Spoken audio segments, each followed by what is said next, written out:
Cell cell में पहला पढ़ेंगे endomembrane system. Endomembrane system 4 organelle होता है इसमें, और इंडोमेम्ब्रेन सिस्टम जो होता है वो फंक्शनली कोऑर्डिनेटेड होता है। 4 ऑर्गेनल्स क्या क्या हो जाएगा, इंडोप्लाज्मिक रेटिकुलम, गोल्गी, लाइसोसोम्स और वैक्यूल्स। और इंडोप्लाज्मिक जो होता है वो साइटोप्लाज्म होता है, ठीक है। रेटिकुलम, इंडोप्लाज्मिक रेटिकुलम 2 तरह का होगा, एक RER एक SER।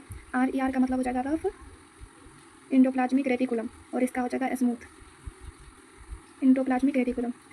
RER में हो जाएगा रफ इंडोप्लाज्मिक रेटिकुलम में हो जाएगा, इसमें प्रेजेंट रहता है राइबोसोम।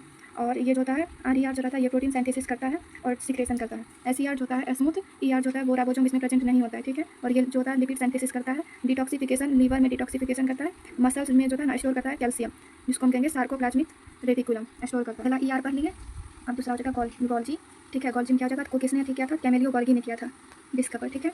तो पहला ये जो होता है ये छोटा सा जो होता है इसको हम कहेंगे मैच्योरिंग कनकेव और ट्रांस कहेंगे।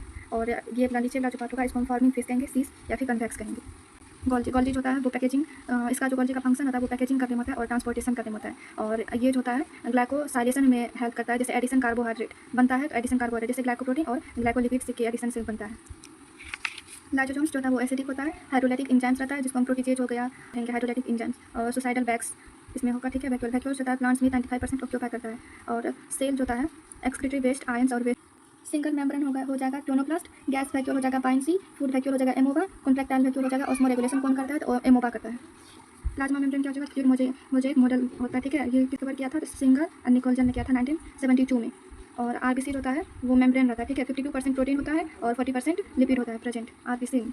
और उसके बाद on the eat of extraction 2 type का होता है, एक इंटीग्रल और एक पेरिफेरल। इंटीग्रल में फुली इम्बेडेड होता है, पार्शियली इम्बेडेड 2 तरह का होता है। और पेरिफेरल में सुपरफिशियली अटैच रहता है प्लाज्मा मेम्ब्रेन से। लिपिड जो होता है वो बाइलेयर होता है, जिसको हम कहेंगे phospholipid.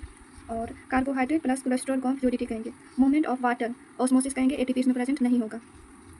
Move high to low without ATP, without ATP जो रहता है उसको हम पैसिव डिफ्यूजन कहेंगे। ATP movement low to high को हम कहेंगे active transport. Mono diglyceride triglyceride, ठीक है। ग्लिसरॉल कितना होगा तो 1 हो जाएगा, डाइग्लिसरॉल में 1 हो जाएगा, ट्राई में 1 हो जाएगा, ग्लिसरॉल। फैटी एसिड 1 हो जाएगा, इसमें डाई में 2 हो जाएगा और ट्राई में 3 हो जाएगा।